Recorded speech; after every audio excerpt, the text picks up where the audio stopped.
भारत के प्रधानमंत्री का इतिहास स्वतंत्रता के बाद देश के राजनीतिक, आर्थिक और सामाजिक विकास का प्रतिबिंब है।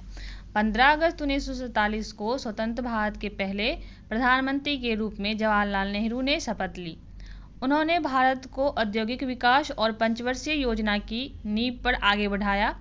उनके कार्यकाल में भारत ने गुटनिरपेक्ष आंदोलन और वैज्ञानिक शोध को भी बढ़ावा दिया।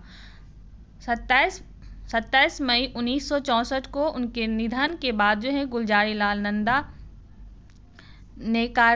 गुलज़ारीलाल नंदा ने कार्यवाहक प्रधानमंत्री के रूप में कुछ समय तक जिम्मेदारी संभाली। उसके बाद लाल बहादुर शास्त्री 9 जून 1964 को प्रधानमंत्री बने। उनके कार्यकाल में भारत ने 1965 में भारत पाकिस्तान युद्ध में विजय प्राप्त की।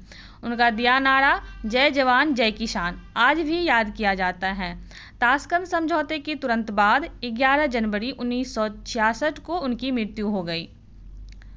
शास्त्री जी की मृत्यु के बाद फिर से गुलज़ारीलाल नंदा ने कार्यवाहक प्रधानमंत्री का कार्यभार संभाला।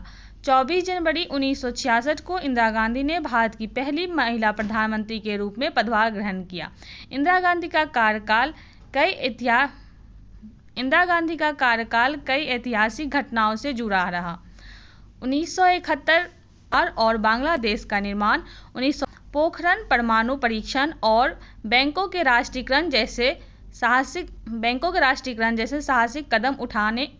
साहसिक कदम उनके कार्यकाल का विशेषता थी।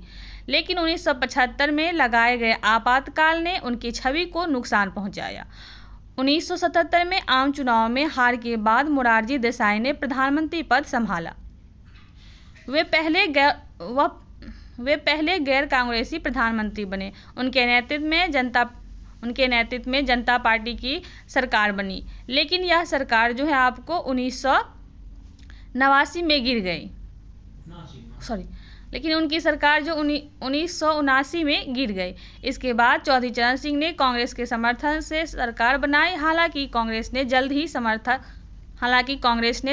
समर्थन वापस ले लिया, जिसके कारण उनकी सरकार भी गिर गई। 1980 में इंदिरा गांधी ने फिर से प्रधानमंत्री पद संभाला। उनके दूसरे कार्यकाल में ऑपरेशन ब्लू स्टार जैसी विवादित घटनाएं हुई। 31 अक्टूबर 1984 को उनकी हत्या कर दी गई। उनकी मृत्यु के बाद उनके पुत्र राजीव गांधी ने प्रधानमंत्री पद संभाला। राजीव गांधी ने कंप्यूटर, सूचना प्रौद्योगिकी और दूरसंचार के क्षेत्र में भारत की नई ऊंचाइयों पर पहुंचाया। लेकिन उनके कार्यकाल में बोफोर्स घोटाले ने उनकी छवि को नुकसान पहुंचाया। 1989 में विश्वनाथ प्रताप सिंह प्रधानमंत्री बने। उन्होंने मंडल आयोग की सिफारिश लागू की, जिससे पिछड़े वर्ग को आरक्षण का लाभ मिला। इसके कारण देश में विरोध और समर्थन दोनों देखने को मिला। 1990 में चंद्रशेखर ने कांग्रेस के समर्थन से प्रधानमंत्री पद संभाला, लेकिन उनका कार्यकाल बहुत अल्पकालीन रहा। 1991 में पीवी नरसिम्हा राव प्रधानमंत्री बने। वे पहले दक्षिण भारतीय प्रधानमंत्री थे। उनके कार्यकाल में भारत ने आर्थिक उदारीकरण, वैश्वीकरण और निजीकरण की ओर कदम बढ़ाया। 1996 में अटल बिहारी वाजपेयी 13 दिन के लिए प्रधानमंत्री बने। इसके बाद एच